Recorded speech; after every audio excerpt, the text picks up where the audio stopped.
प्रभु येशू ख्रीष्टको आगमन एकदमै नजिक हुनेवाला छ। अब किन नजिक हुनेवाला छ भन्दाखेरि चाहिँ नि यसले यो आर्टिफिसियल इन्टेलिजेन्सले एउटा डरलाग्दो संसारलाई खोलेको छ। डरलाग्दो संसारलाई खोल्यो। जब मान्छेले पाप गरे नि परमेश्वरले आदमलाई दुईटा श्राप दिनुभयो।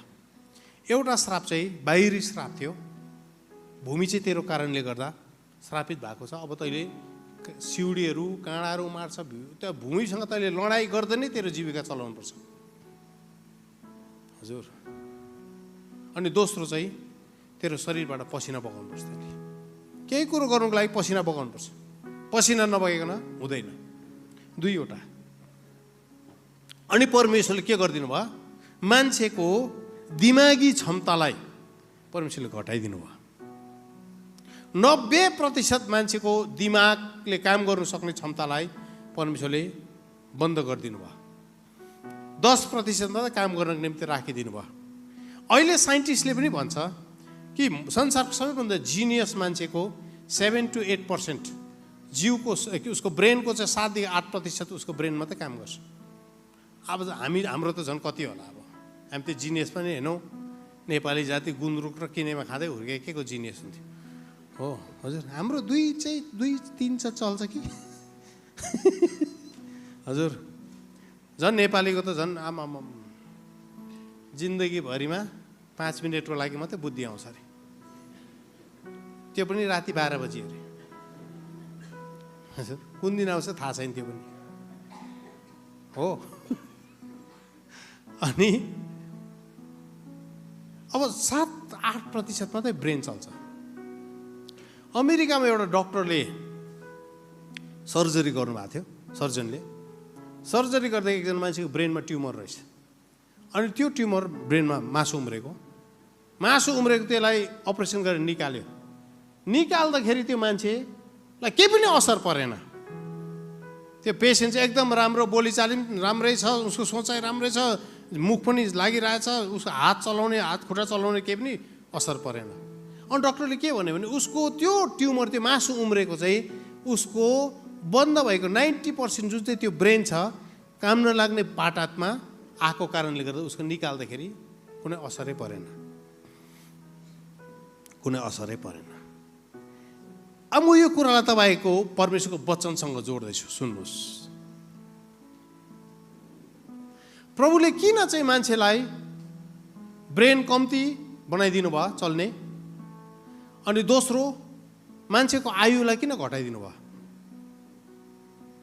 मत्तुसेलाहरू 900 भन्दा बढी वर्ष बाँचेको छ, तर परमेश्वरले बिस्तारै मान्छेको आयु घटाउँदै जानुभयो। अनि मान्छेको बुद्धिलाई, दिमागी शक्तिलाई परमेश्वरले कम्तीमै राखिदिनु भयो।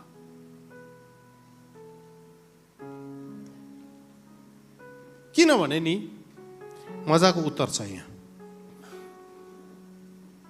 हेर्नुहोस् है, मजाको उत्तर छ। अहिले म तपाईँलाई उत्तर एकछिनमा भन्छु है।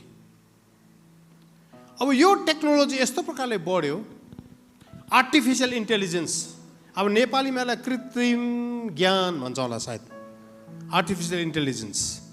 यसको शक्ति चाहिँ यस्तो प्रकारले बढेर गयो, यसले चाहिँ नि एउटा मान्छेको जीवनमा ज्ञानका कुराहरू हासिल गर्ने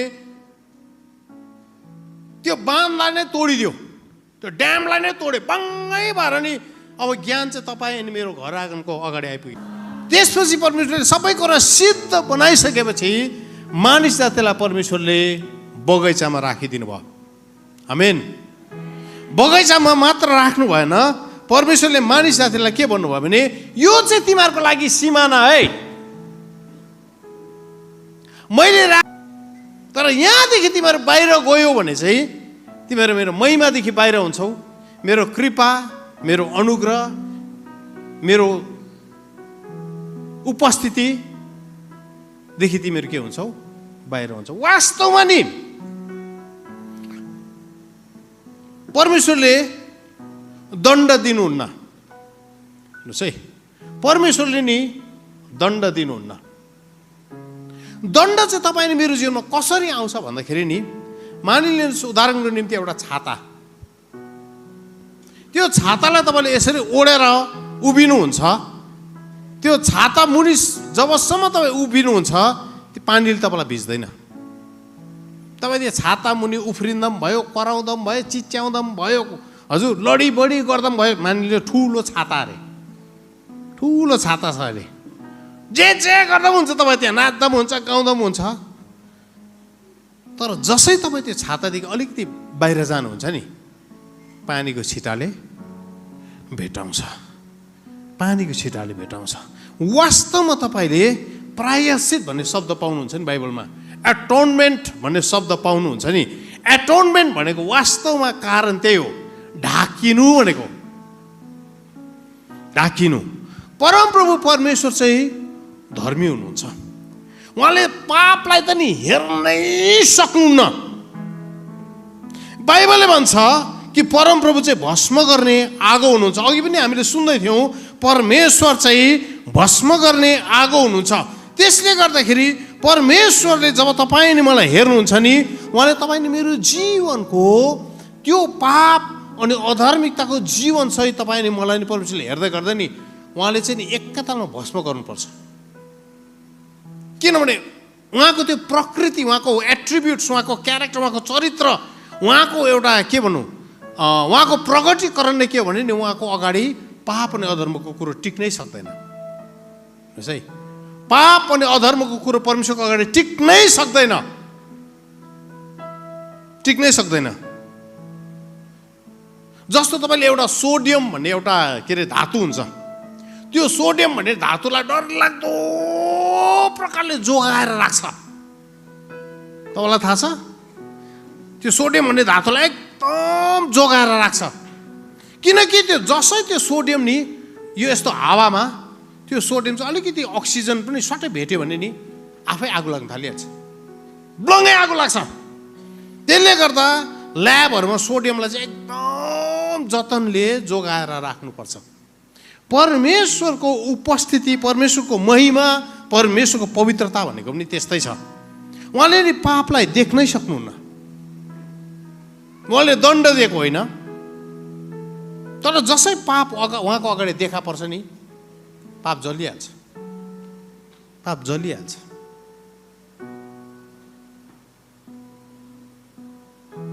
जस्तो तपाईँ अनि मैले पाप गरेका छौँ, परमेश्वरको अगाडि प्रभु भनेर गएको मात्रै हुन्छ, मोमेन्ट परमेश्वर तपाईँलाई मलाई देख्नुहुन्छ नि बङ्गै जलिहाल्छ, हामी भस्म हुन्छौँ, भस्म हुन्छौँ। बाइबलमा थुप्रो छ नि, परमेश्वरको पवित्रतालाई छुने कोसिस गर्दा मरिहाले, मरिहाले। परमेश्वरको अगाडि कोही पनि उभिनु सक्दैन। तर मजाको कुरा तपाईँलाई भनिदियो, प्रभु येशू ख्रिस्ट चाहिँ त्यो छाता बनिनु भयो, प्रायश्चित भनेको चाहिँ त्यो। प्रभु येशू ख्रिस्ट यस्तो प्रकारले तपाईँ अनि म माथि घुम्टो भएर उभिदिनु भयो कि परमेश्वरले तपाईँलाई हेर्दै गर्दा नि, प्रभु येशू ख्रिस्टद्वारा तपाईँलाई देख्दै गर्दाखेरि नि परमेश्वरको दण्डले तपाईँलाई छुँदैन, परमेश्वरको आगोले तपाईँलाई भस्म पार्दैन। यसकारण परमेश्वरले तपाईँ अनि मलाई हेर्दै गर्दाखेरि चाहिँ आफ्नो पुत्रलाई त्यहाँ देख्दै गर्दाखेरि चाहिँ नि परमेश्वरको सारा क्रोध, उहाँको सारा पवित्रताको त्यो आगो, उहाँको त्यो पवित्रताको प्रताप, त्यो महिमा चाहिँ दन्किएर प्रभु येशू ख्रिस्टको शरीरमाथि पर्यो। प्रभु येशू ख्रिस्टको शरीरमाथि यस्तो प्रकारले परमेश्वरको क्रोध खनियो कि प्रभु येशू ख्रिस्टको शरीर लथालिङ्गे भयो। तर पनि उहाँको शरीर लथालिङ्गे हुन्जेल पनि प्रभु येशू ख्रिस्टले परमेश्वरको त्यो क्रोधको एउटा झिल्का पनि तपाईँ मेरो जीवनमा आउन दिनु भएन। यसलाई चाहिँ प्रायश्चित भन्छ। उहाँको छाताले ढाकेरै राख्नु भयो। अनि म तपाईँलाई आजको दिन भन्छु, तपाईँ मेरो जीवनमा जबसम्म त्यो छाता मुनि तपाईँ बस्नुहुन्छ नि, परमेश्वरको कृपालाई तपाईँले इन्जोय गर्न सक्नुहुन्छ, परमेश्वरको महिमालाई तपाईँले आनन्द लिन सक्नुहुन्छ। परमेश्वरको उपस्थितिभित्र तपाईँले आनन्द लिन सक्नुहुन्छ। त्यहाँ जीवन बग्छ, त्यहाँ अनुग्रह छ, त्यहाँ कृपा छ, त्यहाँ महिमा छ। तर जसै त्यो स्थातदेखि अलिकति बाहिर निस्किनु भयो भने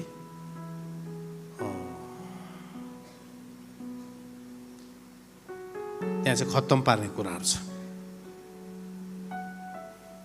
मैले भने परमेश्वरले मानिस जातिलाई सिमाना तोकिदिनु भयो। परमेश्वरले सिमाना दिनुभयो, यो गर्नु सक्छस्, यो गर्नु सक्दैनस्।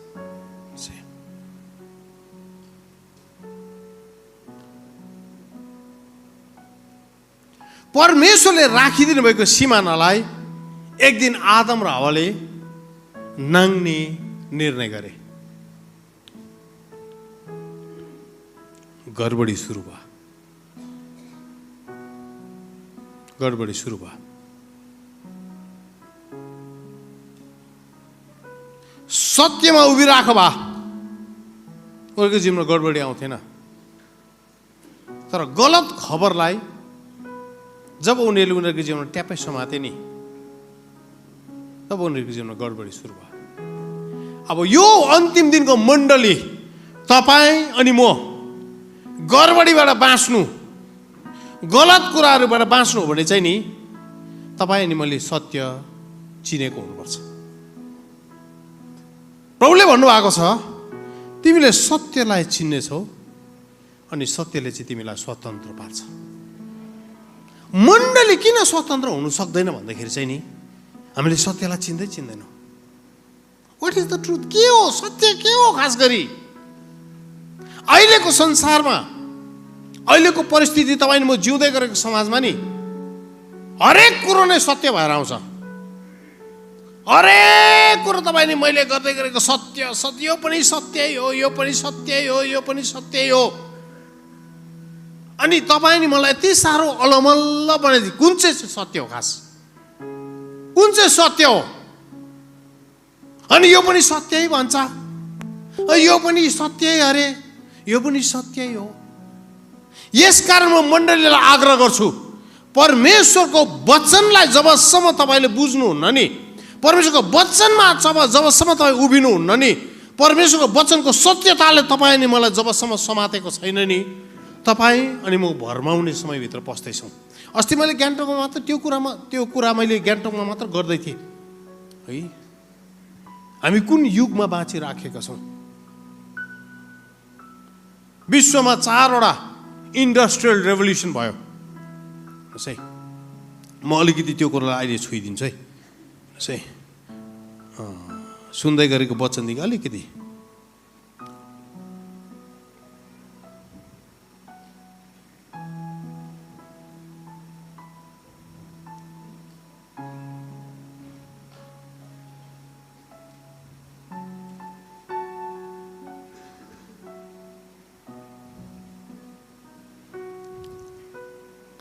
हामी कुन युगमा बाँचिराखेका छौँ? संसारमा नि इन्डस्ट्रियल रेभोल्युसन भयो, औद्योगिक आन्दोलन भन्छ। यस्तो खालको आविष्कार भयो संसारमा, जुन आविष्कारले चाहिँ संसारको, समाजको, तपाईँ मेरो जिउने तरिका, तपाईँ मैले सोच्ने तरिका, तपाईँ मैले जीवनलाई चलाउने तरिका नै सबै सधैँको लागि परिवर्तन भइदियो। यसलाई चाहिँ इन्डस्ट्रियल रेभोल्युसन भनिन्छ। अनि संसारमा 4वटा विशेष युग आएको छ, जसले चाहिँ संसारको पाटालाई, संसारको युगलाई नै परिवर्तन गरिदियो।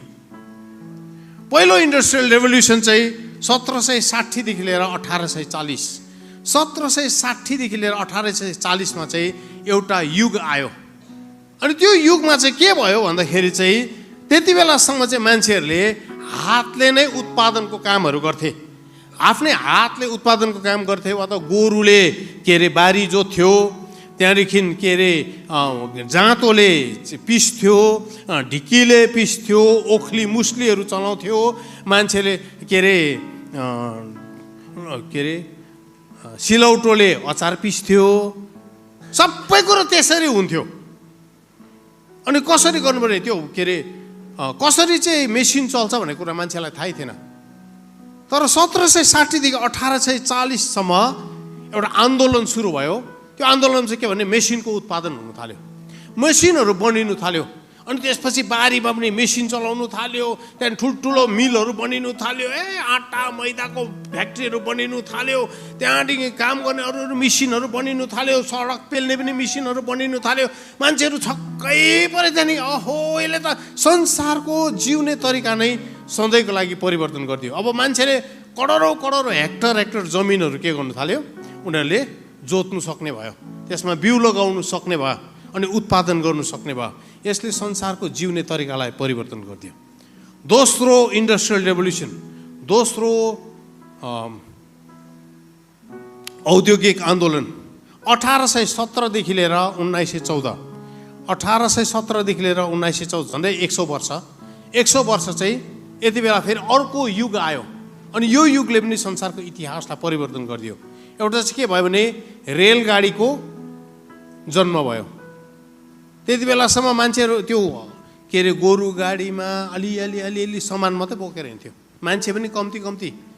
तर अब रेलगाडी आएपछि हजारौँको सङ्ख्यामा मान्छेहरू यात्रा गर्नु सुरु गर्नु थाले, अनि हजारौँको सङ्ख्यामा सामानहरू यता र उता ल्याउनु लगिनु सकिने अवस्था भयो। एकदमै डरलाग्दो प्रकारले संसारमा एउटा रेभोल्युसन आयो, एउटा आन्दोलनै लिएर आयो। अर्को चाहिँ टेलिफोन जिन्दगीमा चिठी मात्रै लेखिन्थ्यो त्यति बेलासम्म। हाम्रो त्यो त पछिसम्म पनि चिठी मात्रै लेखिएको। हजुर नाकभरि त्यो धिब्रीको मोसो यस्तो कोट्याउँदै मेरो श्रीमतीलाई चिठी लेख्ने मै त हो हजुर। अब त्यो युगदेखि एकैचोटि के भयो, टेलिफोनको युग आयो। कतिजना त हेलो भन्दा आफै तर्सेको पहिला हजुर। है कहाँबाट बोल्दैछ, को बोल्दैछ, के बोल्दैछ हजुर, हल्लो कि हल्लो हेर्नुहोस् है। मलाई अझै छ पाक्योङमा हजुर 2टा नम्बर मात्रै डायल गर्दा पुगिहाल्थ्यो, 25 थियो मेरो साथीको चाहिँ घरमा, 25 गऱ्यो भने टक्कै पुग्ने। अहिले त आमा 10वटा भएको छ हजुर। अनि टेलिफोनको आविष्कार भयो। अर्को आविष्कार के भयो, बिजुली बत्ती। अहिले सम्झिनुहोस् त बिजुली बत्तीको संसार कस्तो हुन्छ होला, हामी कल्पनै गर्नु सक्दैन हजुर। घरमा पुग्ने बित्तिकै स्विच खोज्नु थालिहाल्छ हजुर। एउटा यस्तो जमाना थियो, मचिस गोजीमा बोकेर हिँड्नु पर्थ्यो। हेर्नुहोस् है संसार नि सोच्ने तरिका। अहिले त बत्ती एक दिन चाहिँ गयो भने त आम हेर्नुपर्छ हजुर। याङगाङको पावर डिपार्टमेन्टको मरे कि क्या हो भनेर पुरा आउँछ हजुर। सराप्नेहरू कम्ता आउँदैन एक दिन बत्ती जाँदाखेरि हजुर। किनभने बत्तीले तपाईँले मेरो जीवनलाई यस्तो प्रकारले ओगटिदिएको छ। आमेन। बत्ती बिना जिउन सक्नुहुन्छ? कल्पनै गर्नु सक्दैन कस्तो हुन्छ होला बत्ती बिना जिउनु। अनि तेस्रो औद्योगिक आन्दोलन इन्डस्ट्रियल रेभोल्युसन 1980 देखि लिएर 2020, 1980 देखि लिएर 2020 डिजिटल इन्फर्मेसन टेक्नोलोजीको युग आयो। अब डिजिटल इन्फर्मेसन सबै डिजिटल हुनु थाल्यो। तपाईँले मेरो आधार कार्डदेखि लिएर के अरे ड्राइभिङ लाइसेन्सदेखि लिएर सबै कुरा बिस्तारै सबै डिजिटल हुँदै गयो। डिजिटल ब्याङ्क पनि डिजिटल हुँदै गयो, एकाउन्टहरू डिजिटल भयो। तपाईँले मैले के अरे कतिवटा कुरा गर्दै सबै डिजिटल ट्रान्ज्याक्सनको कुराहरू यस्तो डरलाग्दो प्रकारले डिजिटल प्रकारले संसारलाई खाइदियो। एउटा डरलाग्दो युग आयो। तर अब हामी झन्डै अन्तिम इन्डस्ट्रियल रेभोल्युसनमा पसिगएका छौँ। 2020 देखि यता आर्टिफिसियल इन्टेलिजेन्सको संसार अब सुरु भएको छ। अनि यो आर्टिफिसियल इन्टेलिजेन्स भन्ने कुरा चाहिँ यति साह्रो डरलाग्दो संसारमा अब प्रभाव पार्छ। म लेटेस्ट कुरा बोल्दैछु है। यो मान्छे त वचनबाट बोल्दैन त हो, होइन बोल्छु मैले हजुर। हामीलाई त जक्कैको कथा सुन्नु मन पर्थ्यो, होइन सुन्नु। अहिले एकछिन चर्चले जक्कैको मात्रै सुन्नु हुँदैन, अब सुन्नुहोस् है हजुर। जक्कै मात्रै नसुन्नुहोस्, यो सुन्नुहोस्। 2020 देखि नि आर्टिफिसियल इन्टेलिजेन्सको संसार सुरु भयो। अनि यो कुरो चाहिँ यस्तो डरलाग्दो प्रकारले यो रेभोल्युसन अब अगाडि बढेर जान्छ कि यसले चाहिँ प्रभु येशू ख्रीष्टको आगमनलाई एकदमै एकदमै नजिक लिएर आएको छ। प्रभु येशू ख्रीष्टको आगमनलाई एकदमै नजिक, अनि यसले गर्दाखेरि मलाई लाग्छ यो अगमबानी त होइन, तर म सबै हिसाब गर्दै गर्दा प्रभुले भन्नुभएको छ हिसाब गर, घामलाई हेर, उज्यालोलाई हेर, है दिनलाई हेर, नेभाराको बोटलाई हेर भन्नुभएको छ प्रभुले।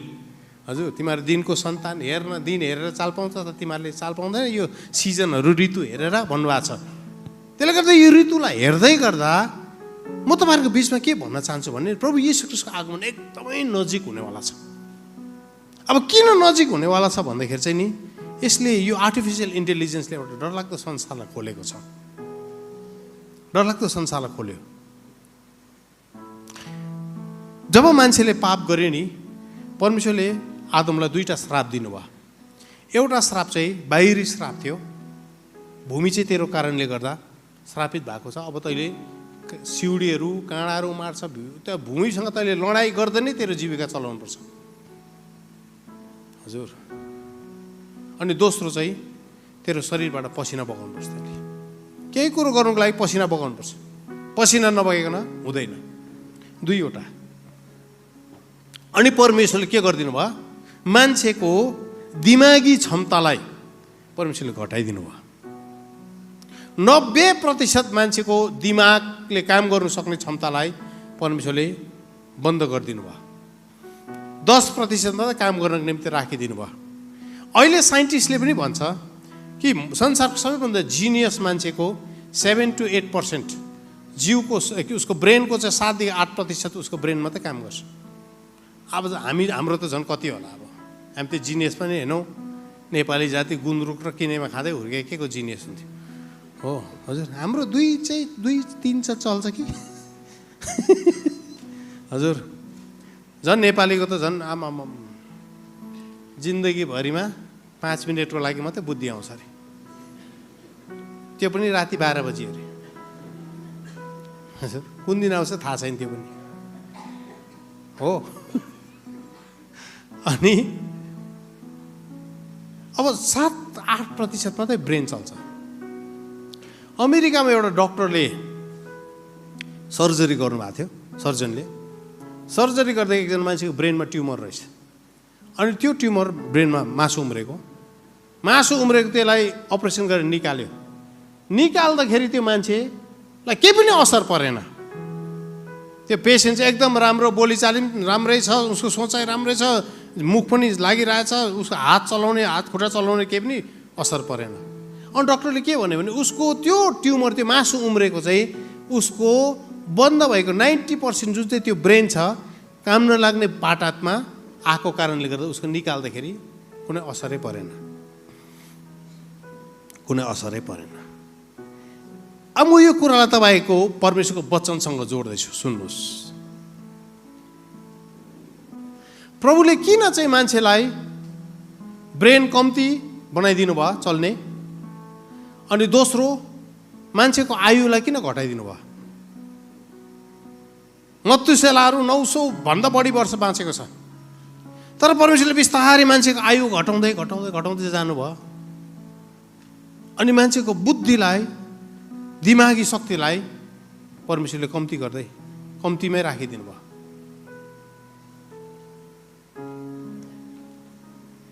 किनभने नि मजाको उत्तर छ यहाँ, हेर्नुहोस् है, मजाको उत्तर छ। अहिले म तपाईँलाई उत्तर अहिले एकछिनमा भन्छु है। अब यो टेक्नोलोजी यस्तो प्रकारले बढ्यो, आर्टिफिसियल इन्टेलिजेन्स, अब नेपालीमा यसलाई कृत्रिम ज्ञान भन्छ होला सायद, आर्टिफिसियल इन्टेलिजेन्स, यसको शक्ति चाहिँ यस्तो प्रकारले बढेर गयो, यसले चाहिँ नि एउटा मान्छेको जीवनमा ज्ञानका कुराहरू हासिल गर्ने त्यो बाँधलाई नै तोडिदियो, त्यो ड्यामलाई नै तोड्यो, बङ्गै भएर नि अब ज्ञान चाहिँ तपाईँ अनि मेरो घर आँगनको अगाडि आइपुगेको छ। पहिला 10 जना साइन्टिस्टहरूलाई वा शोध कार्य गर्नेहरूलाई, साइन्टिस्टहरूलाई 10 जनालाई चाहिँ 10 वर्ष लागेर कुनै अनुसन्धानमा उनीहरूले कुनै खोजीमा उनीहरूले गरेर त्यसको निष्कर्षमा आउनु 10 वर्ष लाग्थ्यो भने अब 2 दिन पनि लाग्दैन। आर्टिफिसियल इन्टेलिजेन्सले संसारलाई त्यति सानो बनाइदिएको छ। 2 दिनमा वर्षौं वर्ष लाग्ने कुराहरू 2 दिनमा। अबको केही समयभित्रमा एनभिडिया भन्ने कम्पनीले ठुलो सुपर कम्प्युटर बनाएको छ।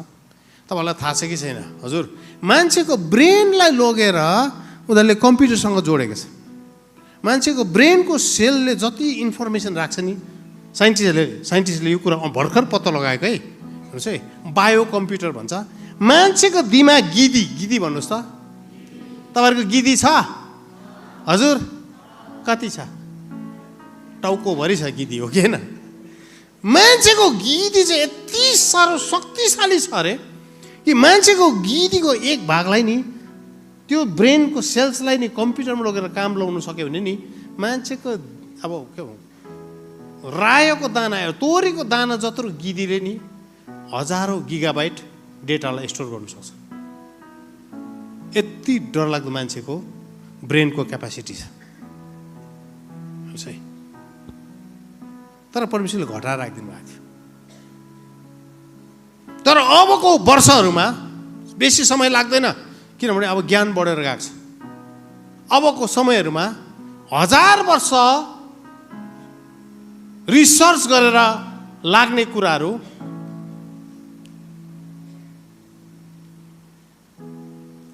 एक दिनमै संसारमा अहिलेसम्म जुन दबाईहरूको लागि रिसर्च हुँदैछ त्यो दबाईहरू अब 5 मिनेटमा खोजेर कम्प्युटरले निकालिदिन्छ। बिमारीहरूको लागि जुन बिमारको लागि रिसर्च हुँदैछ एआईले खोजेर कति पनि मिनेट लाग्दैन, सबै निकालिदिन्छ।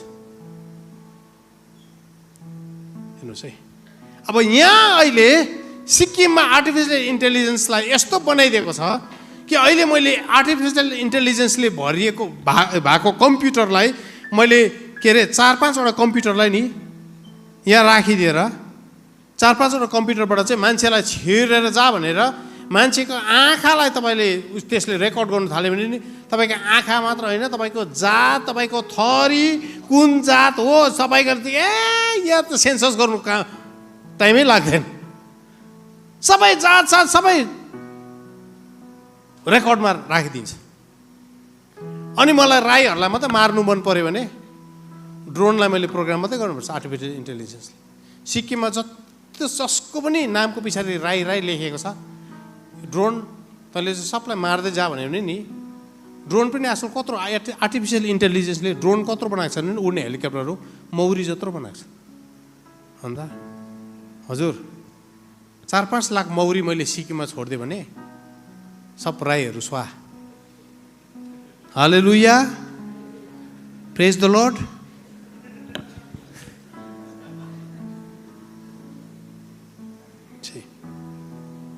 हजार वर्ष लाग्ने कुराहरू नि अब एक दिनभित्र परमेश्वरको वचनमा के लेखेको छ भने नि 1000 वर्ष चाहिँ एक दिन जस्तो, एक दिन चाहिँ 1000 वर्ष जस्तो। त्यो युगभित्र चाहिँ तपाईँ अनि म प्रवेश गरेका छौँ। त्यो समयभित्र मण्डली प्रवेश गरेको छ।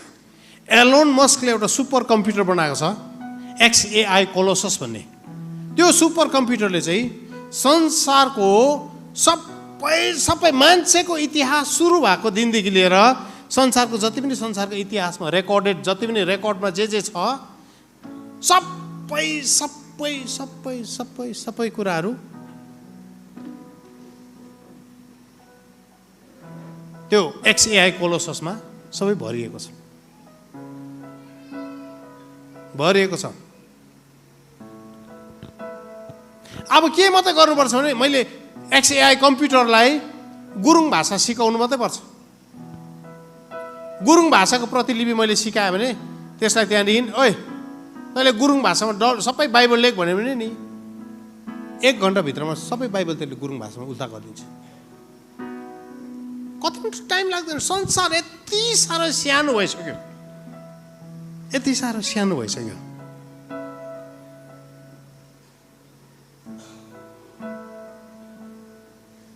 अनि 666 एन्टी क्राइस्टको लागि नि मान्छे मार्नु अब के जस्तो पनि लाग्दैन। क्रिस्चियनको सबैको डेटाबेस, सबै क्रिस्चियनहरूलाई मार भनेर त्यस्तो मौरी जस्तो ड्रोन छोड्यो भने अरू जातिलाई छुँदैन। क्रिस्चियनहरूलाई आउँदै निधारमा फ्याक्कै हिर्काउँदै सबै क्रिस्चियनहरू छुट्टी, सबै क्रिस्चियनहरू मर्छ। संसारको सबै थियोलोजियनहरूले संसारको डरलाग्दो मान्छे परमेश्वरको दासहरूले पढेको लेखेको किताबहरूदेखि लिएर बोलेको वचनहरू सबै त्यो सुपर कम्प्युटरमा XAI मा छ। त्यसले गर्दा तपाईँ अब थियोलोजी पढ्नुको लागि कलेज जानु पर्दैन। घरमै बसेर you can learn comprehensive theology. तपाईँले थियोलोजी बाइबलको के अरे कलेज काम लाग्दैन, अब सक्यो। स्कुल काम लाग्दैन, अब कलेज काम लाग्दैन, युनिभर्सिटी काम लाग्दैन। तपाईँले घरमै बसेर सबै तपाईँले के अरे ज्ञान हासिल गर्न सक्नुहुन्छ। एभ्रिथिङ।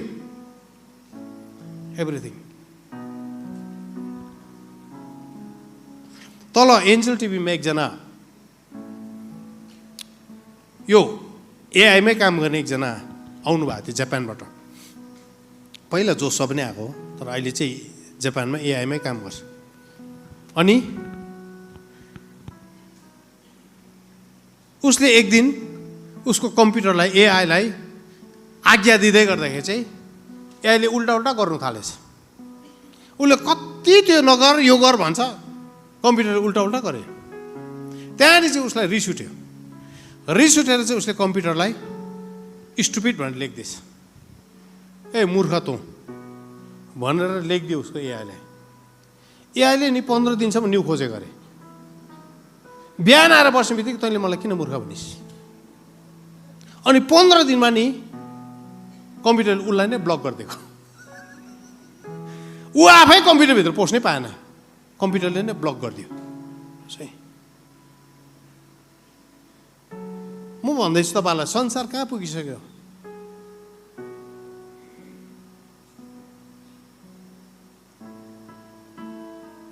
अब चर्चको लागि चाहिँ मैले यो कुरा किन गर्दैछु भने, चर्चको लागि चाहिँ किन गर्दैछु भने अघि मैले भने नि परमेश्वरले ब्रेनको क्यापेसिटी घटाइदिनु भयो अनि आयु पनि घटाइदिनु भयो। मान्छेको दुष्टता, मान्छेको अधार्मिकता, मान्छेको पापमा चाहिँ ऊ चाहिँ अदनको बगैँचाबाट निस्किँदै गर्दा त्यति नै आयुहरू अनि त्यति नै ब्रेनको काम गर्ने शैली, त्यसको क्षमतालाई त्यति नै बोकेर निस्केको भए संसार नष्ट हुनु कति टाइम लाग्थ्यो? संसार बिग्रिनु कति टाइम लाग्थ्यो? हजुर हो के न? हजुर बाउ आमाले वर्षौं वर्ष कमाएको सम्पत्ति करोडौं रुपियाँ एकजना नाति चाहिँ सुराल तान्दै हिँड्ने, हजुर ड्रग्स खाँदै हिँड्ने नाति भने त्यो धन सम्पत्ति उडाउनु कति टाइम लाग्छ? कति पनि टाइम लाग्दैन।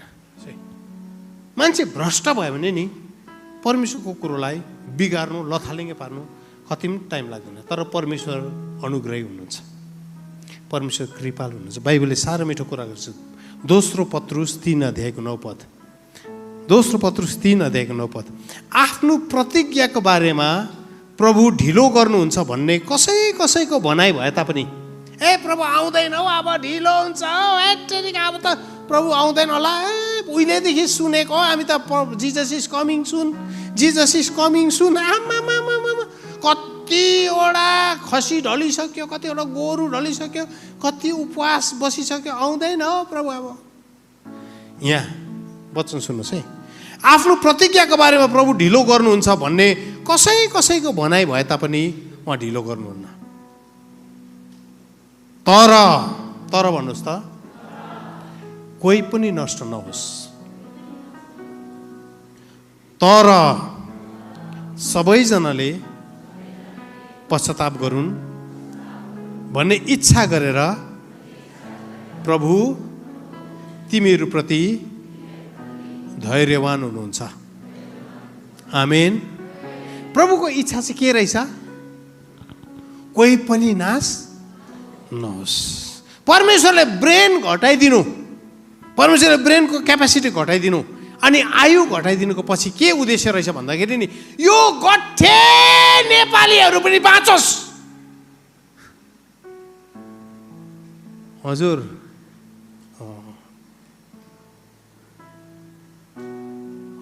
छटाइबाट पनि राम्रोसँग रट्नु नसक्ने नेपाली पनि बाँचोस्।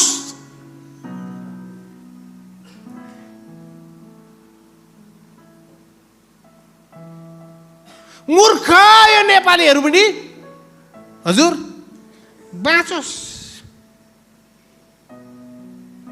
यो सबैले हेला गरेको पछौटे जाति नेपाली पनि बाँचोस्।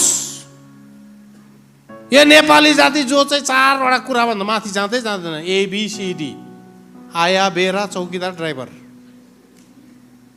यहाँदेखि माथि जाँदै नजाने नेपाली पनि बाँचोस्। सबले हेला गर्छ यिनीहरूलाई, तर म चाहिँ यिनीहरूलाई माया गर्छु अनि म चाहन्छु यिनीहरू पनि बाँचोस्। यो दुष्ट संसारभित्र पनि यिनीहरूले मलाई भेटाउनु सकोस् भनेर चाहिँ परमेश्वरले नि बिस्तारै त्यो मान्छेको दुष्टतालाई चाहिँ नि थामेर राख्नु भएको थियो, थामेर राख्नु भएको थियो। त्यसले गर्दा तपाईँ अनि मैले सुसमाचार सुन्ने मौका पायौँ। आमेन, आमेन। त्यसले गर्दा प्रभुको आगमन भइ हालेन। हालेलुया, हालेलुया, हालेलुया। तर अब यो AI को उत्पादनले, यो AI को आविष्कारले त्यो 10% ब्रेन चाहिँ जुन काम गर्दै थियो अब चाहिँ फेरि त्यसलाई ब्लङ्गै खोलेर अब चाहिँ 100% काम गर्ने बनाइदिएको छ। 10% तपाईँको ब्रेन, 90% आर्टिफिसियल इन्टेलिजेन्स। त्यसले गर्दा त आर्टिफिसियल इन्टेलिजेन्स, कृत्रिम ज्ञान। परमेश्वरले भन्थे कि ज्ञानको बोटबाट चाहिँ नखाए, खायो।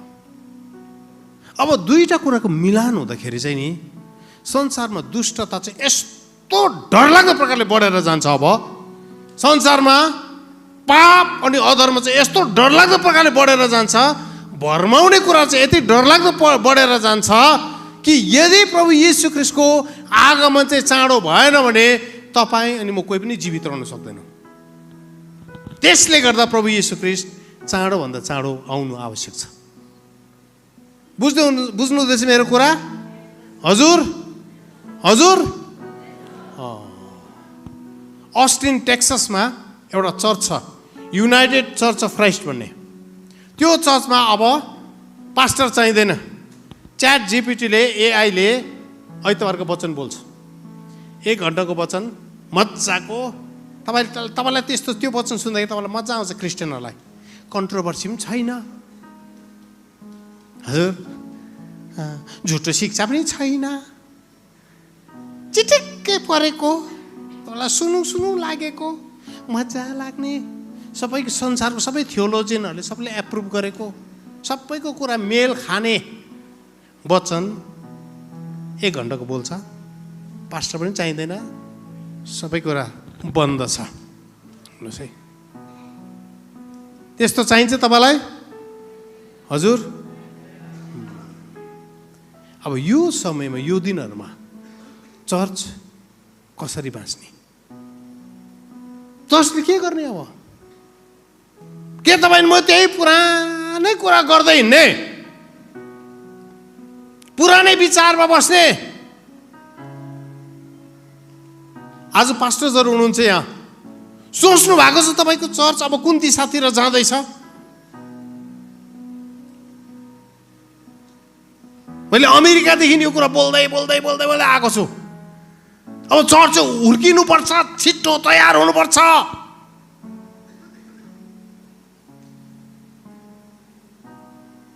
पहिलो कुरो, संसारमा भएको सबै भएको नभएको ज्ञान नि एआई को टाउकोभित्र छ। आर्टिफिसियल इन्टेलिजेन्समा ज्ञान छ।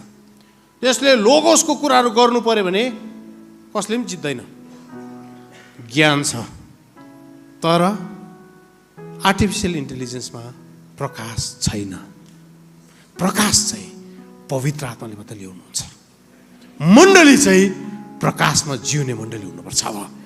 आमेन, आमेन। मण्डली चाहिँ केमा जिउनुपर्छ?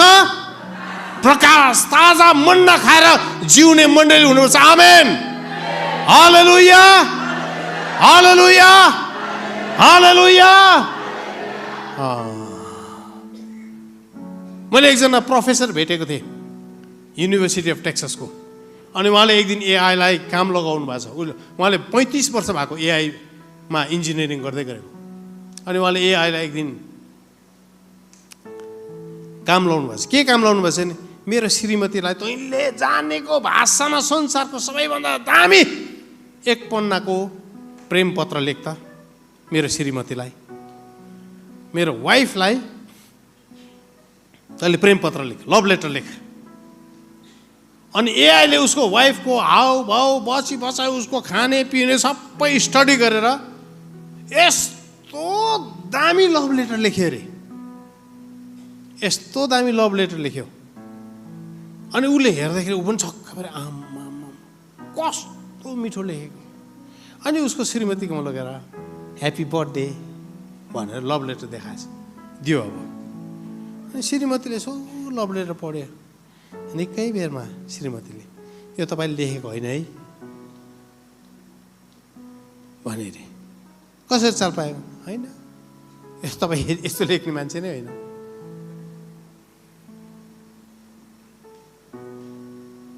मण्डली के प्रभुबाट आउँदैछ, के संसारबाट आउँदैछ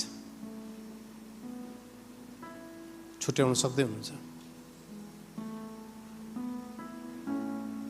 एआईले नि प्रेमको बारेमा दामी प्रचार गरिदिन्छ, तर एआईले माया गर्नु जान्दैन।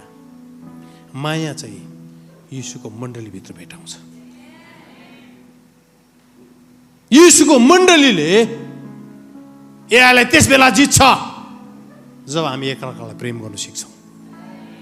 यीशुको मण्डलीले एआईलाई त्यस बेला हराउँछ जब मण्डलीमा नि परमेश्वरको प्रेम देखा पर्छ। सानो ठुलोमा परमेश्वरको प्रेम देखा पर्छ। आमेन, आमेन। भन्नुहोस् त मेरो पछि एआईले प्रेम गर्नु जान्दैन। एआईले प्रेम गर्नु जान्दैन भने प्रेम गर्नु कसले जान्दछ? हजुर, हजुर, कसले? कसले? एआईले प्रेम गर्नु जान्दैन भने प्रेम गर्नु कसले जान्दछ त?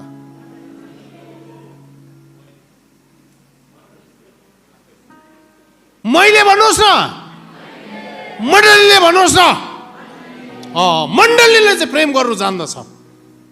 यसकारण परमेश्वरले प्रेमलाई पहिल्यै परिभाषित गर्नुभएको छ। तैँले कसैबाट के पाउँछस् र त्यो आधारमा तैँले त्यो प्रेमलाई फर्काउँछस् भने त्यो त प्रेमै होइन, प्रेमै होइन त्यो।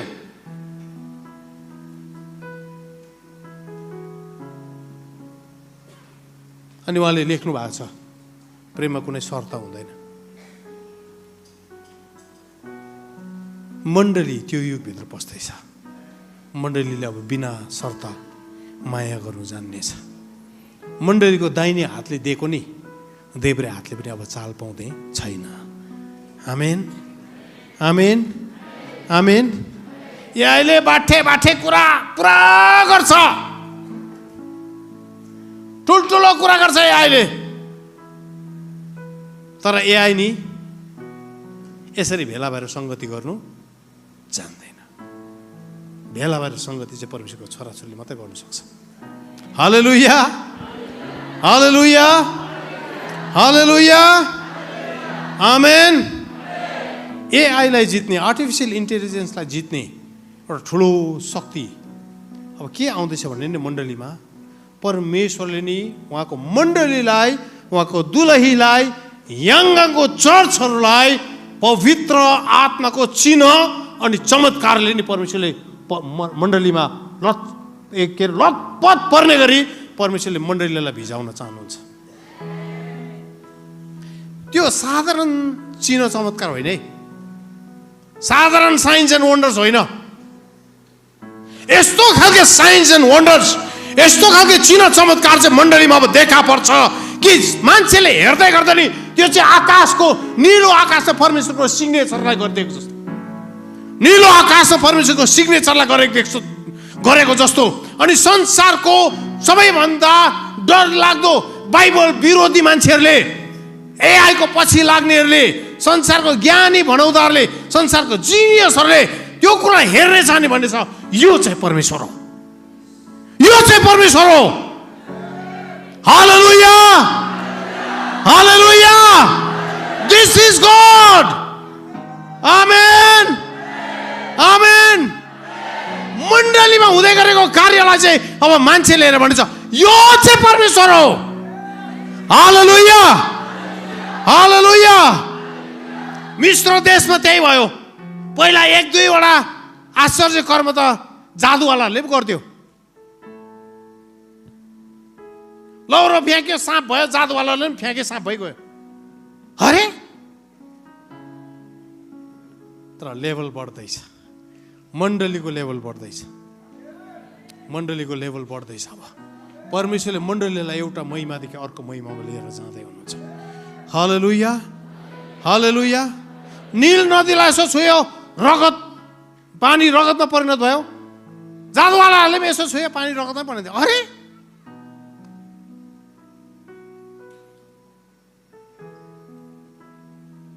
बराबर। मान्छेले यसो हेर्ने, हेर्नु कसले जित्दो रहेछ। 0-0, 1-1, 2-2 बराबर। आमा खेला तगडा छ हजुर, अप्पर हुँदैछ। आमा त्यो फल्ना चर्चमा गरेको तल पनि त्यस्तै गरिदियो त अन्त, त्यहाँ गरे त्यस्तै खालको त्यहाँ पनि गरिदियो त अन्त। आमा क्रिस्चियनले प्रार्थना गरेर मान्छेहरूले हाम्रो पनि छ त्यस्तो आजकल पुरा छ। हामीले पनि टाउकोमा यसो गर्छ, पुङ्गु लड्छ।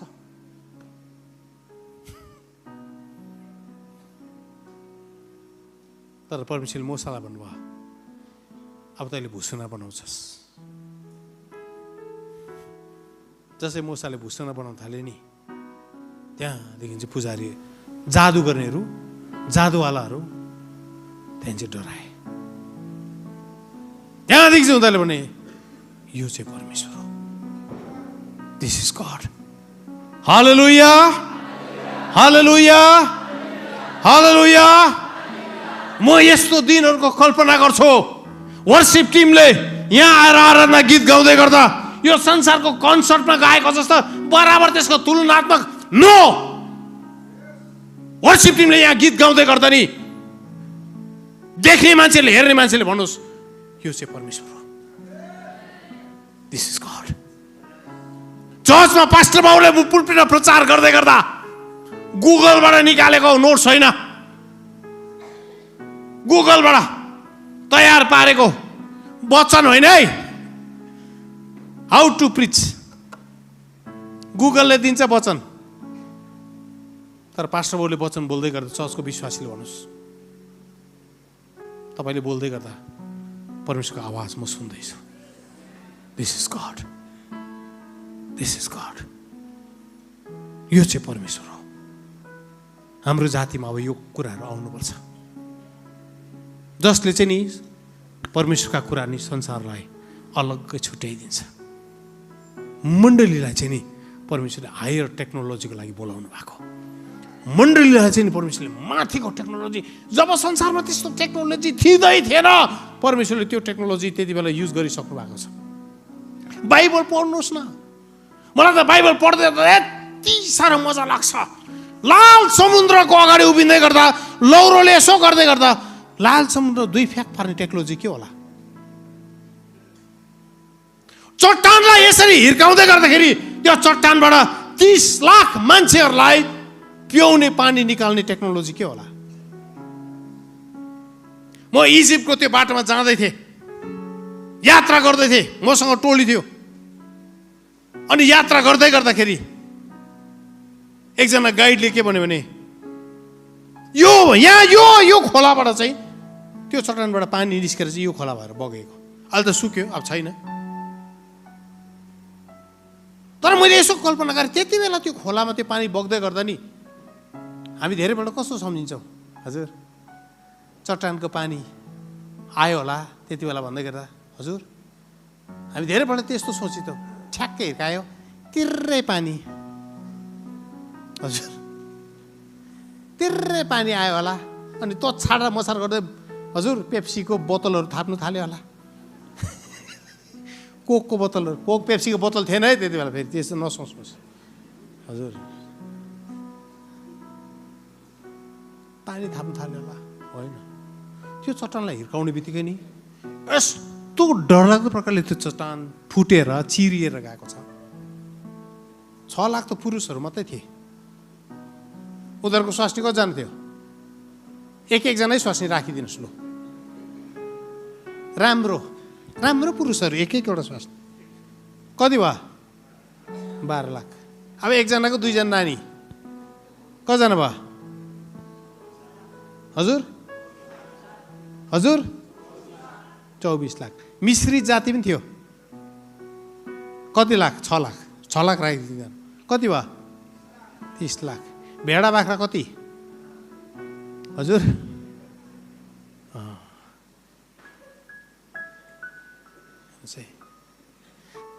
झन्डै 50-60 लाख प्राणीले पानी पियो।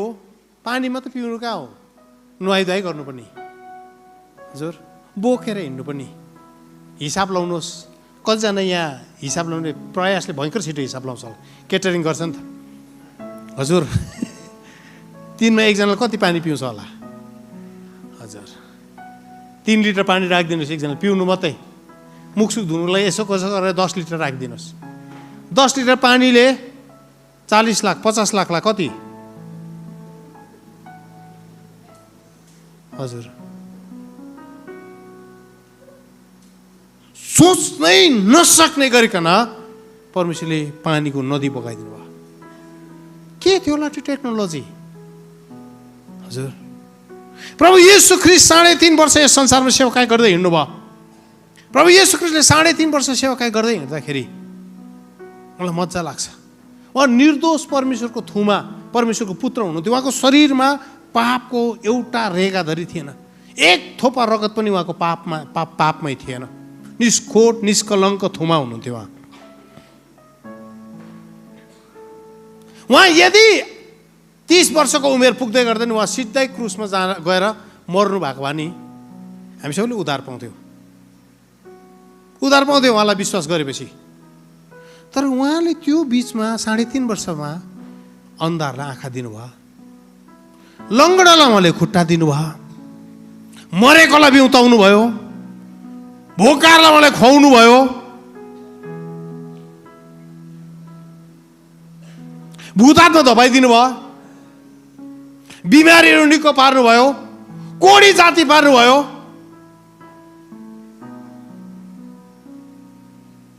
किन?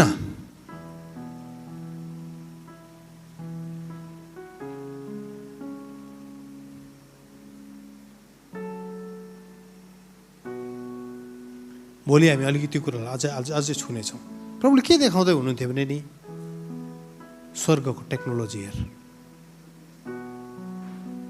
अहिलेसम्म संसारमा कुनै पनि डक्टर छैन जुन डक्टरले नै अन्धा आँखालाई ठिक पार्न सक्छ। परमेश्वर भन्नुहुन्छ हेर त टेक्नोलोजी यहाँ छ। चर्च चाहिँ यहाँ जिउनु पर्ने हो, यहाँ मण्डली चाहिँ यहाँ जिउनु पर्ने हो। हालेलुया हालेलुया। कतिजना साँच्चै नै आजको साँझ विश्वास गर्नुहुन्छ कि तपाईँले प्रभुलाई प्रार्थना गर्दै गर्दा मलाई प्रतिदिनको रोटी आज दिनुहोस् भनेर प्रार्थना गर्दै गर्दा साँच्चै प्रभुले जुटाउनुहुन्छ भने कतिजना विश्वास गर्नुहुन्छ? कतिजना हजुर? त्यो विश्वास गरे भए तपाईँले घुसै खान्थेन, चोर्थेन। रोटी आएन भने मोमोको लागि त पैसा राख्नु पर्यो नि हजुर। टेक्नोलोजी, स्वर्गको टेक्नोलोजी चाहिँ नि संसारको भन्दा माथि छ। हालेलुया हालेलुया। आहाब राजाको टेक्नोलोजी के थियो? रथ बनाउनु। संसारको त्यति बेला सबभन्दा डरलाग्दो कुद्ने रथ, एकदमै डरलाग्दो कुद्ने रथ चाहिँ आहाब राजाले बनाएको थियो। अनि राजाको रथ, हजुर राजाको रथ आफ्नै देशमा उत्पादन भएको सबभन्दा दामी त राजाले त पाउँछ नि, होइन हजुर? राजाको रथ एकदम एकदम के भन्नु त्यसलाई, प्रिमियम बेस्ट क्वालिटीको अब राजाको रथ। आहाबले गर्नु सक्ने त्यति नै थियो, तर परमेश्वरले एलियालाई यस्तो उडाएर लानु भयो, आहाब राजाभन्दा अगाडि पुग्यो। हेर्नु चाहिँ परमेश्वरको टेक्नोलोजी यति माथि छ।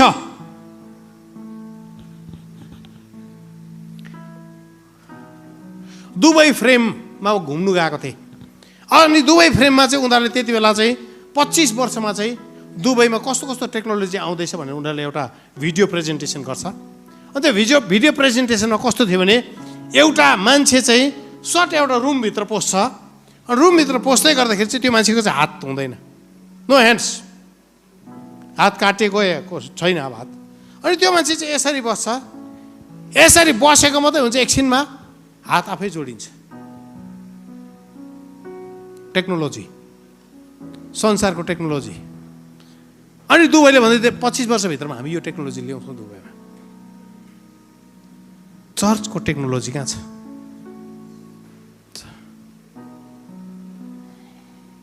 तपाईँ अनि म दिनरात त्यही साधारण कुराको लागि झगडा परिबस्ने कि माथिका कुराहरू खोजी गर्ने? आँखाले नदेखेको, कानले नसुनेको, मान्छेको समझमा नपसेका कुरा भनेर हामी त कतिपल्ट त्यो भर्स पढिसक्यौँ। अब परमेश्वरले त्यो भर्सलाई जिउँदो बनाउँदै हुनुहुन्छ। आमेन, आमेन। अब त्यो पदलाई परमेश्वरले के गर्दै हुनुहुन्छ? जिउँदो बनाउँदै हुनुहुन्छ। हालेलुया, हालेलुया, हालेलुया। त्यो पदलाई परमेश्वरले के गर्दै हुनुहुन्छ? हजुर, जिउँदो। त्यसले गर्दा मण्डलीले यो दिनहरूमा सत्यलाई चाहिँ बुझ्नुपर्छ, अनि सत्यले चाहिँ तपाईँलाई स्वतन्त्र तुल्याउँछ। सत्य बुझ्नु हुँदैछ? सत्य थुप्रो हुँदैन, सत्य चाहिँ एउटा मात्रै हुन्छ।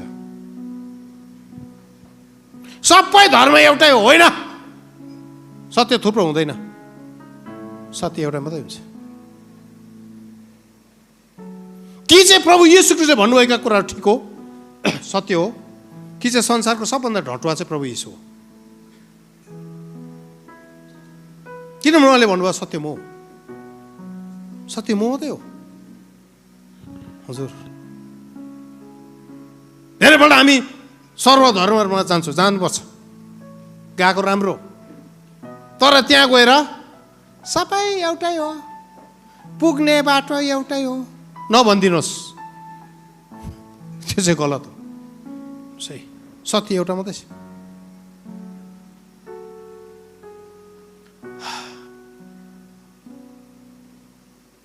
अनि त्यो जब त्यो सत्यलाई तपाईँले समात्नुहुन्छ, जब त्यो सत्यलाई तपाईँले पक्कासँग बुझ्नुहुन्छ नि, तब मात्रै तपाईँले गलत कुराको सामना गर्न सक्नुहुन्छ। आमेन। गलत कुराको सामना चर्चले कसरी गर्ने? सत्य बुझ्नु पर्यो। आफैलाई पनि सत्य थाहा छैन, अरे भनेको अरे, देखेको अरे, अरेले के पनि गर्दैन। अब अरेले काम बिगार्छ।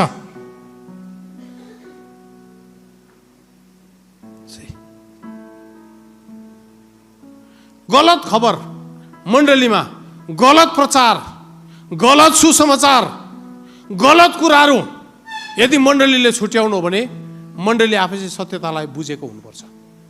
आमेन, आमेन, आमेन। त्यसले गर्दा मण्डलीले अब प्रार्थना गर्ने दिनहरू आएको छ। हालेलुया। किनभने यस्तो डरलाग्दो समय आउँछ, मण्डली भर्मिन्छ। अब भर्ममा पार्ने आत्माहरू आउँदैछ।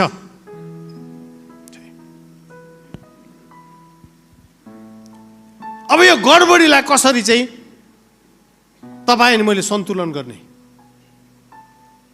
कहिले भने गडबडी आउँदैछ, यहाँले गडबडी लिएर आउँदैछ, थुप्रो गडबडी लिएर आउँछ। कतिवटाको घर भत्किन्छ हेर्नुहोस् न, कतिजनाको घर भत्किन्छ।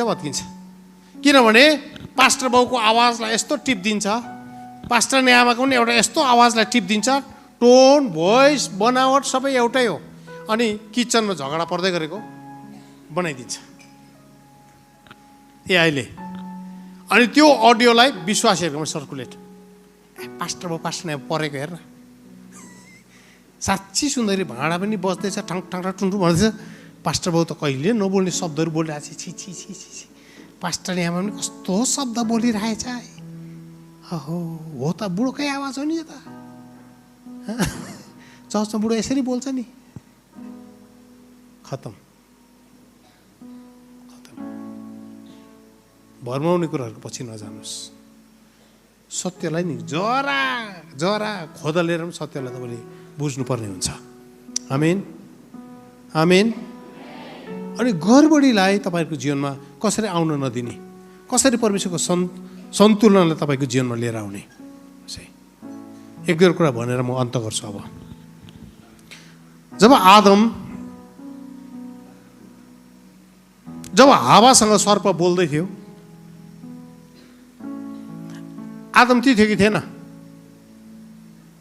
ती थियो कि थिएन? हजुर थिएन? कहाँ गएको थियो आदम? कहाँ गएको थियो? सिलगढी? कहाँ गएको थियो आदम? हजुर त्यो बाइबलमा आदम छैन नि त, आदमको नाम लेखेको छैन, त्यसले गर्दा आदम थिएन। आदम सायद अमेरिकातिर गएको होला, हावा चाहिँ इन्डियातिर होला। जब सर्पले हावालाई उक्साउँदै थियो नि, आदम ती थियो। Adam was there. हेर्नुहोस् है,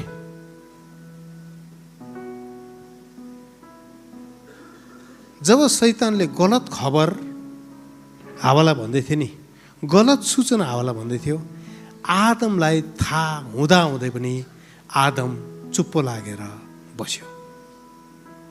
गडबडी त्यहाँबाट सुरु भयो, जुन गडबडीको कारणले गर्दा आज सारा मानव जातिले त्यसको मूल्य चुकाउनु परिराखेको छ। जब मण्डलीलाई सत्य थाहा हुँदाहुँदै मण्डली चुप्पो लागेर बस्छ नि, तब संसारमा गडबडी आउँछ, समाजमा गडबडी आउँछ। घरको बाबुलाई सत्य के हो चाल पाउँदै नि, घरको बाबु चाहिँ झगडा किन गर्नु भनेर तपाईँ चुप्प लागेर बस्नुहुन्छ नि, तपाईँको घरमा गडबडी आउँछ, गडबडी आउँछ।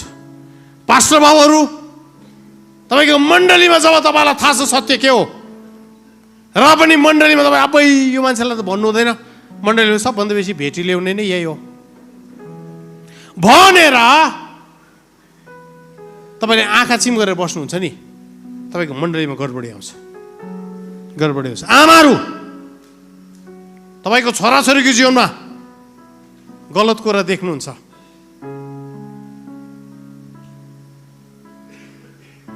सत्य कुरालाई तपाईँले अगाडि नल्याएर नि लुकाउने, ढाकछोप गर्ने, बाउलाई नदेखाउने तपाईँले प्रयास गर्न थाल्नुहुन्छ नि, तपाईँको घरमा गडबडी आउँछ, गडबडी आउँछ। परमेश्वरको डिजाइन, परमेश्वरको योजना चाहिँ के हो? हाम्रो जीवनमा सन्तुलन ल्याउने। मैले अघि भनिहालेँ, पवित्र परमेश्वरले नि जहिले पनि सन्तुलन मन पराउनुहुन्छ। सृष्टिको सुरुदेखि नै परमेश्वरले के गर्नुभएको छ?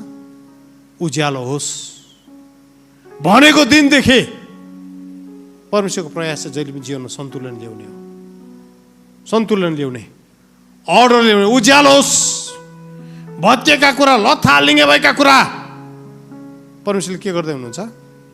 त्यसभित्र सन्तुलन ल्याउन चाहँदै हुनुहुन्छ।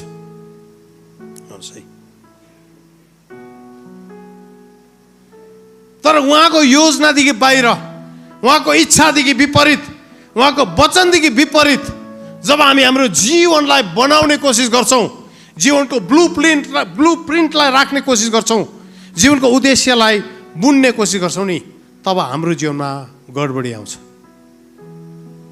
परमेश्वरले अगाडिबाटै परिभाषित गर्नुभएको छ प्रेम के हो। प्रेम के हो थाहा छ तपाईँलाई? प्रेम के हो?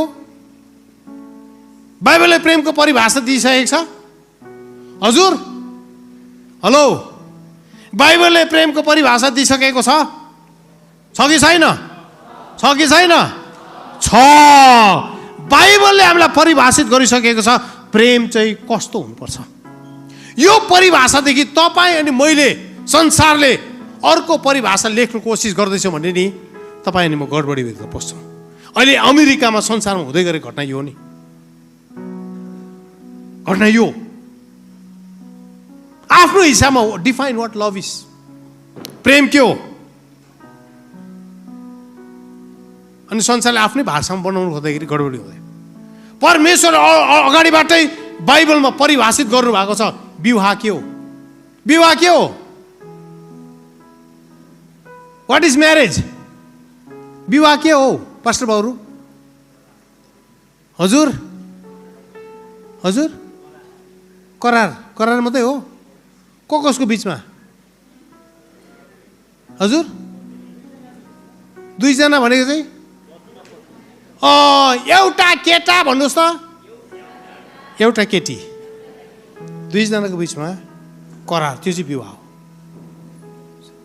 तर संसारले नि विवाहलाई परिभाषित गर्ने कोसिस गर्यो। होइन होइन, केटा केटा पनि हो, केटी केटी पनि हो।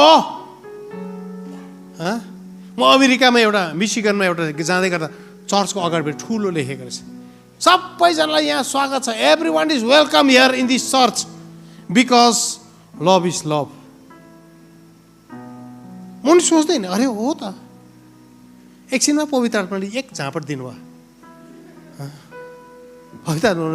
लभ इज लभ होइन है रोहित, ओए लभ इज लभ होइन, गड इज लभ।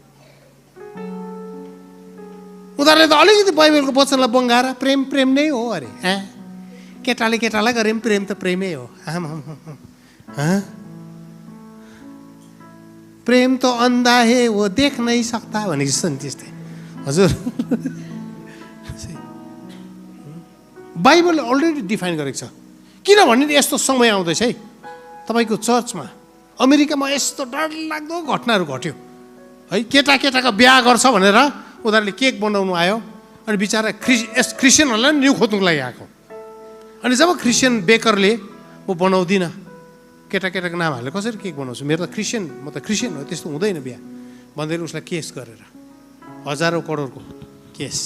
तपाईँको चर्च तयार हुनु चाहिँ पास्टर बाबुहरू आजको दिनदेखि नै प्रचार गर्नुहोस्, हाम्रो चर्चमा केटा केटाको बिहा हुँदैन, केटी केटीको हुँदैन।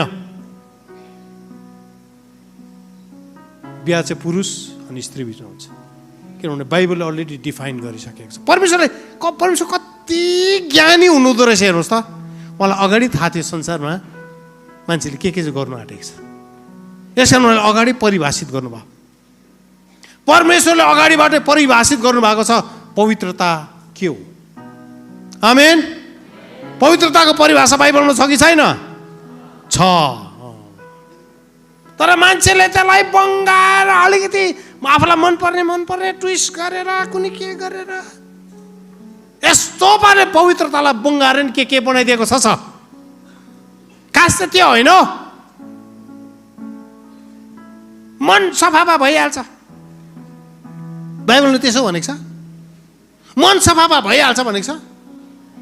होइन नि, भनेको छैन नि, तेरो पहिरनबाट पनि चाल पाउँछ, अन्य जातिले तँलाई हेर्दाखेरि चाल पाउँछ भनेको छ। अरू मान्छेले तँलाई हेर्दाखेरि पवित्रता झल्कोस्, पवित्रताको सुन्दरतामा तैँले परमेश्वरलाई आराधना गर। यति छोटो छोटो लुगा लगाएर मनमा जस्तो छ त्यो त ठिकै छ नि, म त परमेश्वरको लागि होली यस्तो गरेर चाक देखाउँदै।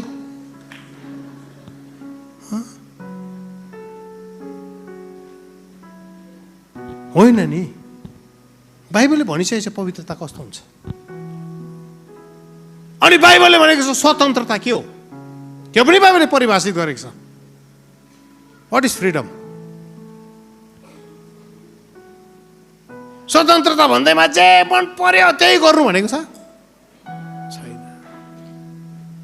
बाइबलले परिभाषित गरेको छ जीवन के हो। जीवनलाई कहिले पनि आफ्नो हिसाबले परिभाषित गर्ने कोसिस नगर्नुहोस्। अहिले संसारले नि जीवनलाई परिभाषित गर्ने कोसिस गर्दाखेरि लथालिङ्गै भएको छ। कतिले जीवनलाई झरेको फुल अरे, कसले कुनी के अरे, कसले के अरे, जीवन त हार रहेछ अरे, जीवन त कुनी के रहेछ अरे, कुन चाहिँ कसैले जीवन के रहेछ अरे, जस्ट डु इट अरे, कुनी के अरे। आम्मा यति बेसी मलाई जे मन पर्यो त्यही अरे जीवन, मलाई जे जस्तो जिउनु मन पर्यो त्यही अरे जीवन। नो, बाइबलले कहिले पनि भनेको छैन कि हामीलाई जस्तो जिउनु मन पर्यो त्यही हो जीवन। होइन, बाइबलले भन्छ जीवन के हो, जीवन के हो। अनि साँचो स्वतन्त्रता चाहिँ नि परमेश्वरले राखिदिनु भएको सिमानाभित्र जिउनु, त्यो सिमानाबाट हिँडुल गर्नु हो। आमेन, आमेन। साँचो स्वतन्त्रता चाहिँ नि सन्तुलनको कमी होइन है। हामी धेरैपल्ट नि फ्रिडम, यस्तो फ्रिडममा जिउनुपर्छ कि, कतिजनालाई त्यस्तो फ्रिडम चाहिएको छ। भन्छ यस्तो फ्रिडम मलाई देख्दिने, यस्तो फ्रिडममा जिउनु मनपर्छ। आज सपोज सिक्किम सरकारले, गोले साहबले एक दिनको लागि सिक्किममा कुनै कानुन पनि हुँदैन, पुलिस पनि हुँदैन, न्यायालय पनि हुँदैन, तिमीहरूले जे गर्छ कसको केस पनि दर्ता पनि हुँदैन, एफआइआर पनि हुँदैन, डायरी पनि हुँदैन, कसले पक्रेर पनि लाँदैन। एक दिनको लागि तिमीहरू स्वतन्त्र भएर जिउ। कोलाई मनपर्छ? कोलाई मनपर्छ? हजुर मनपर्छ? हजुर मन पर्दैन? तपाईँलाई फर्स्टमा मात्रै यसो सुन्दा मात्रै दामी लाग्यो, एकछिनमा हिसाब गर्नुहुन्छ। मेरो गाडी लग्यो भने, मेरो घरमा मलाई कुटेर मेरो घरभित्र पसेर कब्जा गऱ्यो भने, मेरो बुढीलाई किडन्याप गऱ्यो भने कानुन त लाग्दैन, कसले जे जसले जे गर्नु भयो। हजुर तपाईँको लुगा खोसेर नाङ्गो झार पारिदियो भने कसलाई गुहार माग्ने कुरै छैन, पुलिसै छैन, डायरी हुँदैन। मनपर्छ स्वतन्त्रता?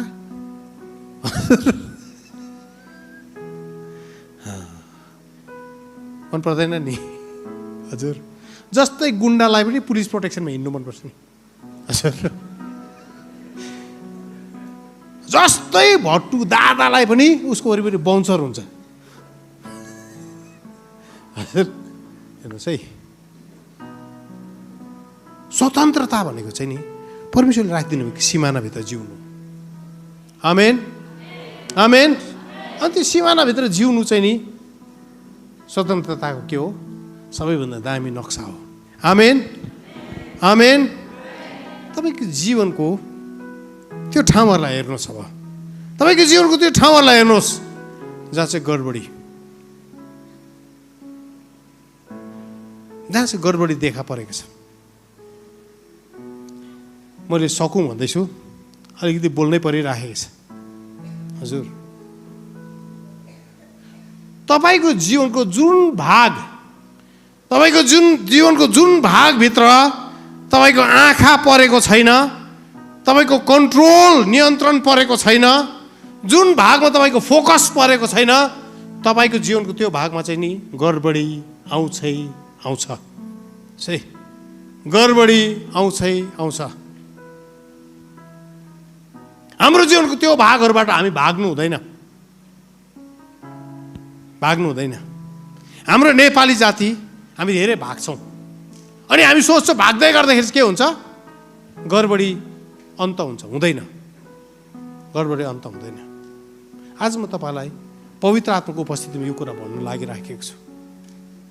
पैसा रुपियाँको कुरा कहिले बसेर तपाईँको जीवनको पैसा रुपियाँ कुराहरू हिसाब गर्नु भएको छ? Have you? चली भनेर तपाईँले छोडिदिनु भएको छैन नि, एक दिन त्यो ठाउँमा गडबडी आउँछ, गडबडी आउँछ। हाम्रो नानीहरू किन बिग्रिँदैछ भन्दाखेरि चाहिँ नि हामी धेरैपल्ट के सोच्छौँ, मैले दुःख गरेँ कि मैले सङ्घर्ष गरेँ, मैले लडाइँ गरेँ, मेरो जीवनमा मैले भोग्नुसम्मको दुःख भोगेँ, त्यसले गर्दा मेरो नानीहरू चाहिँ मिठो मिठो खाओस्, राम्रो ठाउँमा गयोस्, यसो गरोस्, यो गरोस्, कुनै कुरा पनि म के गर्ने छैन, म यिनीहरूलाई रोक्ने छैन।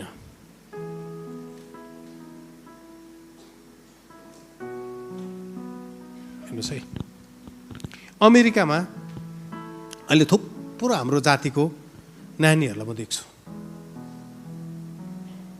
घरको एउटा कुनामा घोप्टे नघोप्टे भएर टाउको यसो गरेर मोबाइल चलाएर वा आइप्याड चलाएर बस खाँदै गर्दै खाँदै बसिरहेछ। तिग्राहरू यत्रो यत्रो ठुलो, हेर्नुहोस् है, 6 वर्ष 7 वर्षको नानीहरू यत्रो यत्रो जिउ पाछिएर यहाँ पिल्सिएर घाउ भइसक्यो। अनि आमा बाउले के भन्छ, अब हामीले उता गर्नु पाएन, सुख दिएको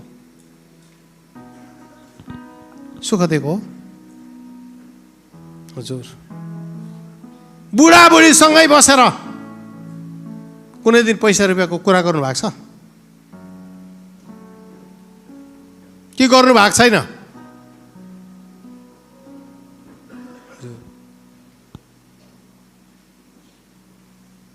यदि तपाईँले गर्नु भएको छैन गडबडी आउँछ, पैसा रुपियाँको क्षेत्रमा तपाईँ गडबडी आउँछ।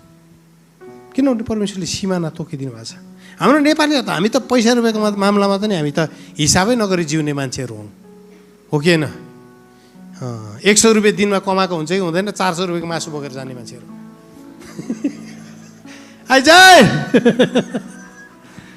भरे त घरमा पुग्दा त 300 रुपियाँ हिसाब मिल्दैन। कहाँ मिल्छ त अन्त? कमाइभन्दा बेसी मासु खाइसक्यो हो हजुर। फाइनेन्स त्यो क्षेत्रमा गडबडी तपाईँको जीवनमा हेर्नुहोस्। आज म प्र्याक्टिकल कुरा बोल्दैछु तपाईँको नानीहरूको जीवनमा। नानीहरूको गल्तीलाई देखेर तपाईँ चुप लागेर बस्नु भएको छ भने नि गडबडी आउँछ, गडबडी आउँछ है आमा बाउ।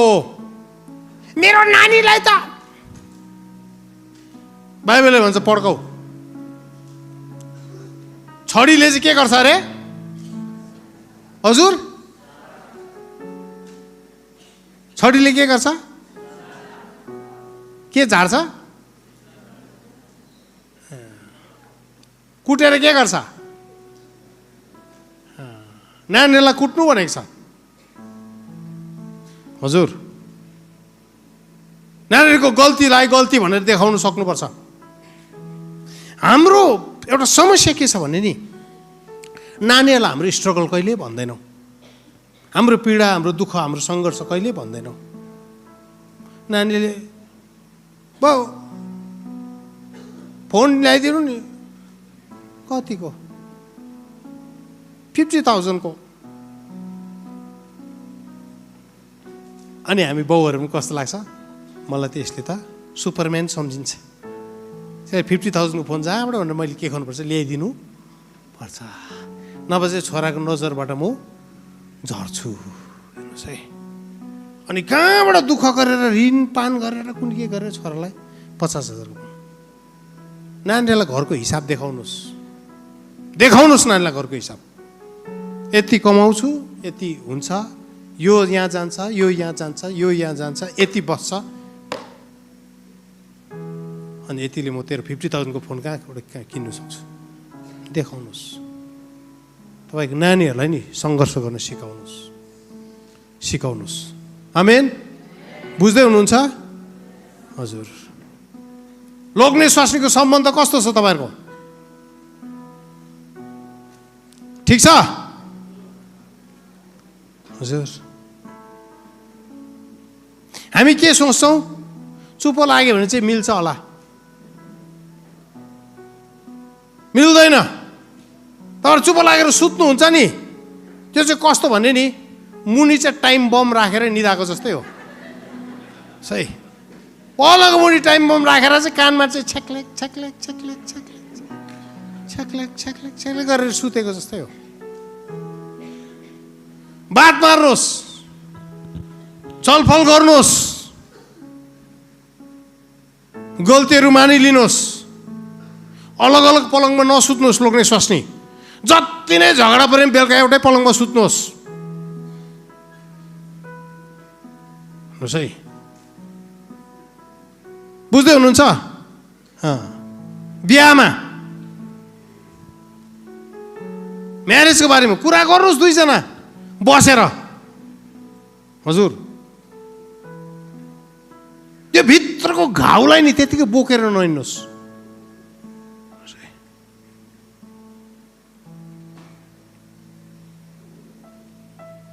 सामसनले पहिला बुढी बिहा गरेको नि, त्यो बुढीले त्यो सामसनको कुरा सुन्दै सुन्थेन। बाइबलमा त लेखेको छैन, मैले भनेको।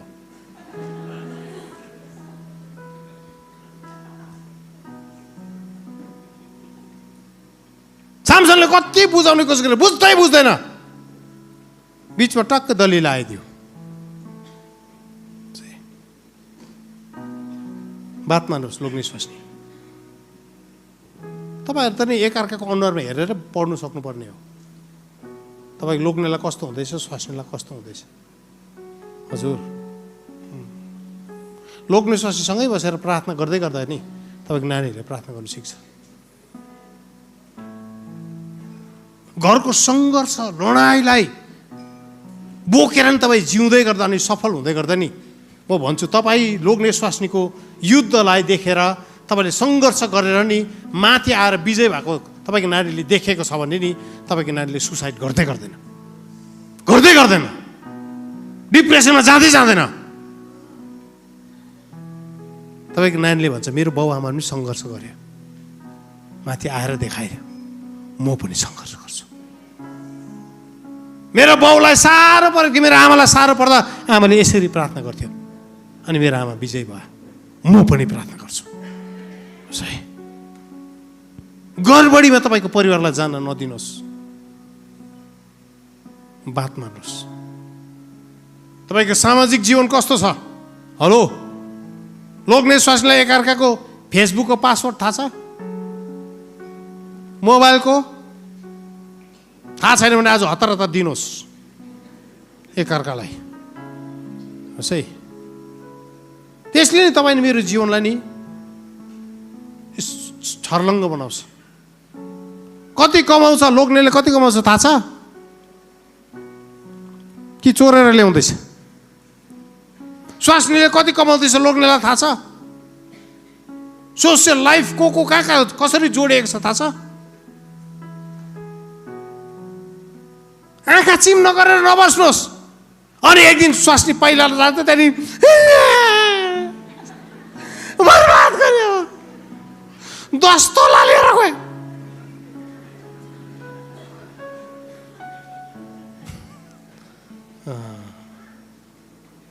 दस तोला जानुभन्दा अगाडि एक आना हराउँदै गर्दा याद गर्नुहोस्।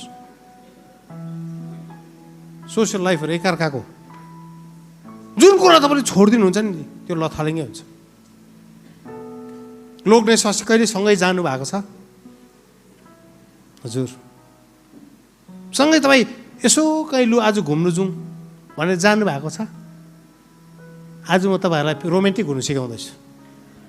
किन पवित्र आत्माले रोमान्टिक पनि सिकाउनुहुन्छ, किनभने प्रेम नै उहाँ हुनुहुन्छ। हजुर, छोराछोरीलाई छोडेर जानुहोस् लोग्ने स्वास्नी, फेरि डेटिङमा जानुहोस्, पास्टरबाट फेरि बिहा गरी माग्नुहोस्। आस्तिको त भएको जस्तो भएन कि पास्टर बाउ, अलिकति ढङ्ग पुगेन रहेछ, फेरि गरिदिनुहोस् भन्नुहोस्, बिहा गरी माग्नुहोस्। एकअर्काको लागि समय निकाल्नुहोस्। तपाईँको घरको अगाडिको बगैँचा कसको छ? घरको अगाडि बगैँचा कसको छ? गार्डन सानो भए पनि बगैँचा कसको छ? हात उचाल्नुहोस् न। त्यो बगैँचा सफा छ है? हजुर, त्यो बगैँचा सफा छ कि छैन? छ नि। त्यो बगैँचा कस्तो सफा राख्नुहुन्छ घर पछाडिको।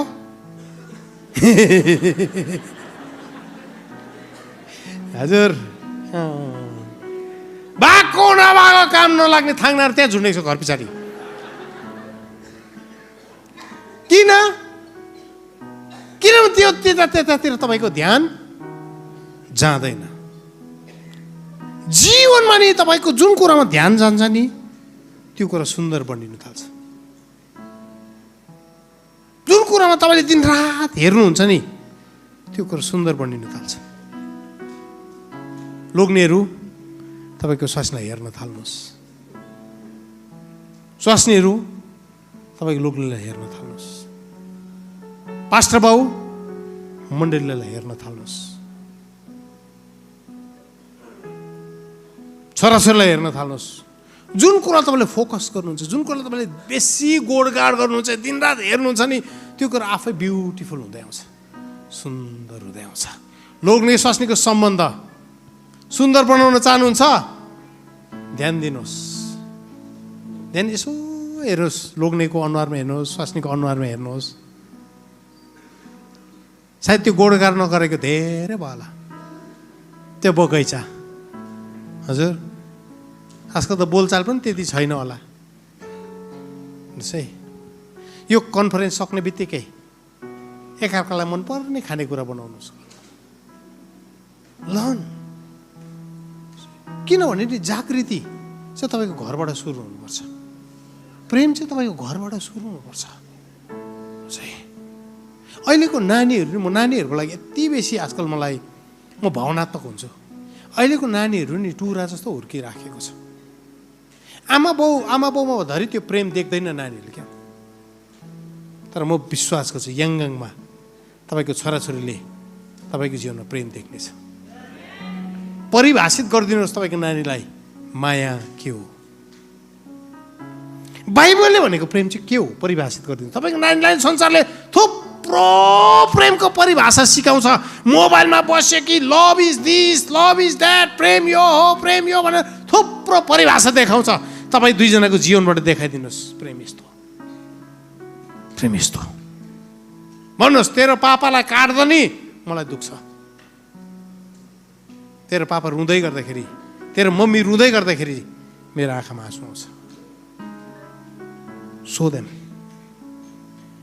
किनभने यो पुस्ता चाहिँ टुरा पुस्ता हुँदैछ, बाउ बिनाको पुस्ता हुँदैछ। अनि मण्डलीले, हामी इसाई परिवारहरूले चाहिँ त्यो प्रेमलाई प्रदर्शन गर्नु सिक्नुपर्छ अब। आमेन आमेन। तपाईँको बगैँचालाई ध्यान दिनुहोस्। चोटहरू लागेको छ हजुर, लोग्ने स्वास्नी